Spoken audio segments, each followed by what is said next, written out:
Estaba dejando a Danielito en el campamento vacacional de fútbol cuando recibí la llamada de Graciela. Verónica quiere vernos. Tiene algo que contarnos. ¿Puedes venir ahora?, me preguntó. Habían pasado 3 semanas desde mi separación de Diego, pero seguía viendo a Verónica en el atelier. Incluso en una ocasión logré llevar a Cisco y a Fiona al cine con Danielito. Por el retrovisor vi el carro de Ramón que nos seguía, pero sabía que se trataba de un asunto de seguridad de sus hijos y no de desconfianza.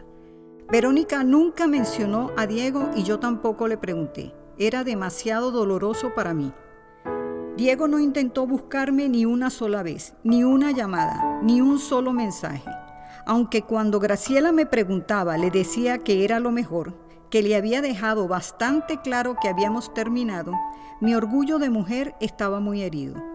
Todo aquello del enamoramiento adolescente, del te amo sin tener que saber por qué, resultó ser un tipo de discurso seductor. ¿Cómo me había equivocado tanto con él? ¿Cómo llegué a pensar que en realidad teníamos algo especial? Supuse que estar tanto tiempo casada con el mismo hombre, tanto tiempo fuera del campo de batalla de las conquistas, me hizo inexperta en reconocer a los estafadores. No dormí la noche que lo abandoné, ni la siguiente. Lo imaginaba de la mano de su esposa, disfrutando de la fiesta de sus suegros, mientras yo estaba allí, muerta de celos y sintiéndome tan humillada. Bien me lo había advertido Graciela. Iba a ser un problema enamorarse de un hombre casado. Ahogué mi dolor en vino y en largas conversaciones con ella. El proceso de mudanza con mi hijo al apartamento me ayudó a sobrellevar mi crisis. Ahora éramos mi hijo y yo nada más. Logramos hacer una mecánica interesante, en la que compartíamos tareas del hogar, historias de nuestros días y planes para el futuro. A veces cuesta entender que aunque estemos solas, los hijos no son esposos sustitutos. Mantenía siempre eso en mente para no olvidar que era solo un niño, que tenía su propia vida y que no estaba allí para cubrir mis carencias afectivas. Regresé a mis clases de yoga. Es una disciplina antidepresiva por excelencia que ayuda a concentrarse en el aquí y el ahora. La reapertura de la comercializadora también me ayudó a mantener la mente ocupada. Alquilé una pequeña oficina en el centro y logré rescatar a 3 de mis mejores empleados. Uno para el área de compras, un supervisor de almacén y despacho y otro como jefe de ventas. Yo asumí lo referente a la dirección y administración del negocio. Conservé el almacén donde se había guardado el inventario todos estos meses, pues la oficina era muy pequeña y no tenía depósito. Eso nos complicaba un poco las operaciones, pero no había presupuesto, por ahora, para un local más grande. Hice un apartado para asesoramiento legal, teniendo en mente a Gustavo. No quería volver a caer en el error de pensar que se puede firmar un documento que comprometa nuestros intereses sin un asesor de confianza. Ya habíamos logrado obtener un par de órdenes de compra medianamente grandes. Recordé los inicios de la comercializadora. Si bien en ese momento tenía a Reinaldo para apoyarnos mutuamente en los riesgos que implica la inversión privada, ahora tenía la experiencia de tantos años en el negocio. Eso y mi nueva actitud heredada de mis conversaciones con Diego me daban la confianza necesaria para saber que sobreviviría y que sacaría adelante a la empresa y a mi hijo. Ya no tenía las ansias de expandirme por todo el país o incursionar en grandes negocios. Dejaría que las cosas se fuesen dando a su ritmo, creciendo hasta donde ello no afectara mi paz ni la de mi hijo. Lo del fideicomiso para Danielito fue una de las mejores decisiones forzadas del proceso con la aseguradora. Me dio la tranquilidad de que con eso y mi seguro de vida, el futuro de mi hijo, salvo circunstancias extremas, estaría protegido. Bien decía Platón, que la pobreza no viene de la disminución de la riqueza, sino por la multiplicación de los deseos. Ya en el atelier, Verónica nos quiso contar por lo que había pasado en esos días. Ella también vivió su propio infierno personal. Había estado recibiendo llamadas anónimas donde le informaban de un affair que estaba teniendo Juan Francisco con una colega. Gisela Castro, como se llamaba la abogada en cuestión, pertenecía al staff de un pequeño bufete donde Juan Francisco se auxiliaba en algunos casos grandes. Verónica incluso recibió unas fotos comprometedoras de ella con Juan Francisco. ¿En actos íntimos?, le pregunté. Besándose, me contestó. A mí ese acto me parece bastante íntimo. Yo no he besado a ningún otro hombre desde que estoy con él. Pensé en lo acertada que era su afirmación. No pude evitar que Diego y nuestras interminables sesiones de besos se apoderaran de mis pensamientos. Verónica continuó diciendo que, inspirada por nosotros y nuestro empeño de buscar la verdad con el caso de la aseguradora, decidió contratar los servicios de un detective. En el informe decía que las salidas comenzaron a darse un par de semanas después de la operación de Verónica. Gisela Castro apenas estaba comenzando en el bufete. Era una mujer voluptuosa, despampanante, que además era muy extrovertida y coqueta. Según las averiguaciones del detective, fue la misma Gisela la que hizo las llamadas y logró, con complicidad de una amiga, tomar las fotos en el estacionamiento del restaurante para luego enviárselas a Verónica. ¿Qué hiciste con esa información?, le preguntó Graciela, además de sus maletas, por supuesto. Verónica la miró por un momento como analizándola y después le dijo: pues no, Graciela, yo no iba a botar un matrimonio maravilloso de tantos años por un desliz de mi marido. Lo que sí hizo Verónica fue confrontar a Juan Francisco con toda la información que tenía. Él no lo negó en ningún momento. Dijo que reconocía que aquella mujer tan fogosa lo había deslumbrado, que se había comportado muy íntima con él desde el momento que los presentaron y que buscaba cualquier excusa para invitarlo a algún restaurante para hablar sobre el caso que estaban manejando en conjunto.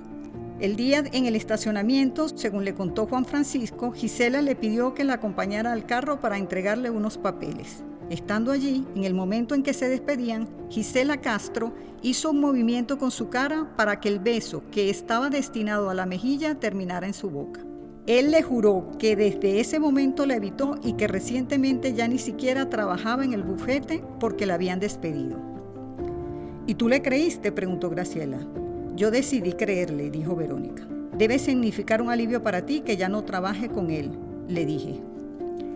Resultó no ser un evento fortuito. Después de recibir el informe, Verónica se encargó de hacerle saber a los socios del bufete que si esa mujer seguía trabajando allí, ella se encargaría de que Juan Francisco no los contratara más. Además de asegurarse que esa llamada que les hacía sería privada y que Juan Francisco no tenía por qué enterarse. ¿Y los niños se dieron cuenta de algo?, le pregunté. Nos dijo que lo había hecho dormir un par de noches fuera de la habitación, pero que los niños no lo habían notado. En la habitación que ocupaste tú, Amanda, por cierto, me dijo. Otra vez apareció Diego en mi mente y las 2 maravillosas noches que había pasado allí con él.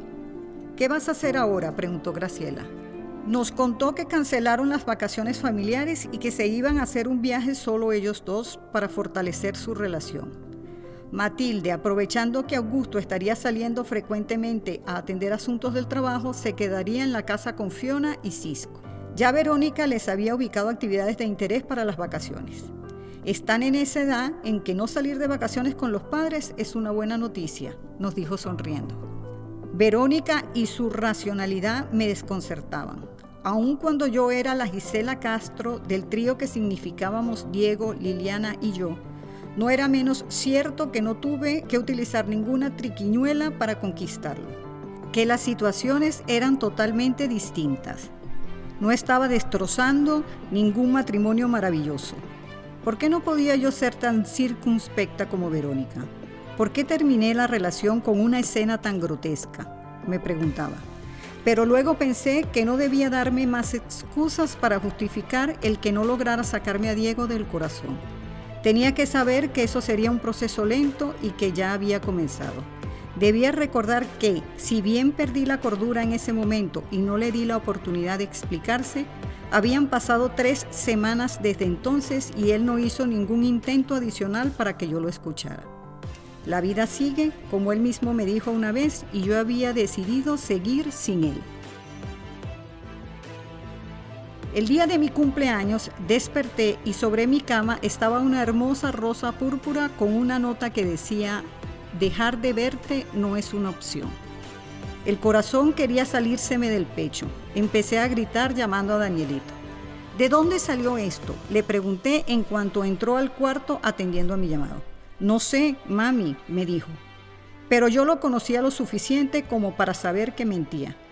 Danielito, te he explicado 1000 veces que no hables con extraños. ¿Sabes el peligro al que te expones?, le reclamé. Él no llegó a conocer a Diego. ¿Cómo había podido entonces recibirle la flor?, me preguntaba. Yo no he hablado con ningún extraño, enfatizó. Presentí que decía la verdad. Graciela, pensé, claro, tiene que ser ella. Diego le dio la flor a Graciela para que ella se la diera a mi hijo. Todo encajaba. Las rosas púrpuras son difíciles de conseguir y Graciela sabía dónde hacerlo. Ella las encargaba desde Inglaterra solo en ocasiones muy importantes para el atelier. Ok, amor, si diste tu palabra de no decirme, no te voy a obligar a que faltes a ella. Le dije mientras le extendía mis brazos. Ven a darle un abrazo y un beso a la cumpleañera. Eso hizo. Me bañé, me vestí y me arreglé para él, para Diego, aunque no lo reconociera en ese momento. Danielito atribuía mi felicidad desbordante a que era mi cumpleaños. Qué inocente, qué mujer celebra cumplir 40, pensé. Después de desayunar nos fuimos al campamento. Dejé a Danielito y comencé a ubicar a Graciela. Me urgía hablarle. Tenía que saber qué significaba esto. ¿Por qué ahora después de tanto tiempo? ¿Qué le dijo Diego? ¿Qué sabe Graciela y por qué no me dijo nada? Pensaba y mientras me hacía tantas preguntas, imaginé a Diego ironizando sobre mi manía de hacer cuestionarios. No podía evitar sonreír cada vez que la imagen de Diego, el encantador, aparecía en mi cabeza. Ya, Amanda, ya no vayas a comenzar a volverte loca. Tú ya estás encaminando tu vida otra vez. No puede ser que ese hombre dé señales débiles de vida y a ti se te descontrole el mundo, me cuestionaba. Bueno, ese detalle no es una señal débil. ¿Y la tarjeta?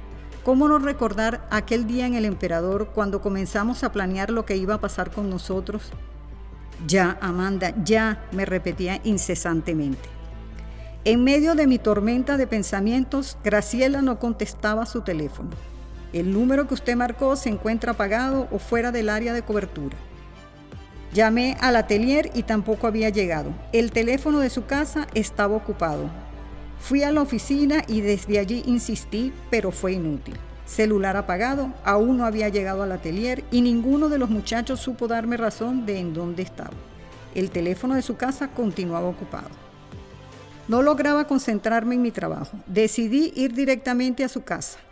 Mamá Tila había salido de vacaciones a visitar a unos familiares, los muchachos debían estar en sus campamentos vacacionales y Graciela estaba sola. Me preocupó que pudiera haberle pasado algo. Cuando estacioné, estaba llegando también un chico con un delivery de sushi. Tan enferma no está, pensé, hambrienta sí, porque esa es mucha comida. Graciela abrió la puerta en su bata de dormir para recibir la orden. Aproveché para entrar. Ella trató de detenerme y no entendí. Había suficiente confianza entre nosotras como para que no existiesen formalismos dentro de nuestras casas. En la sala estaba él, en short, sin camisa y en pantuflas. No daba crédito a lo que mis ojos veían.